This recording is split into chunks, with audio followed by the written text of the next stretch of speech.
खड़े हैं और आपको मंच बना करके बैठे हैं, खराब लग रहा है। मंच इसके लिए उनको बैठने दीजिए।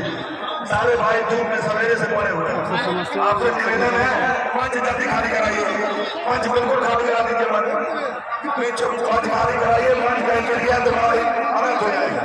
मंच खाली कराइए, मंच खाली कराइए, मंच खाली कराइए, मंच खाली कराइए, जल्दी मंच खाली कराइए, मंच खाली कराइए, मंच खाली कराइए। मैं अपने बाउंसर भाइयों से निवेदन करूंगा कि जिस काम के लिए आए वो काम करें। बाउंसर भाई, मैं निवेदन करूंगा आप लोगों से कि प्लीज मंच खाली करा दीजिए।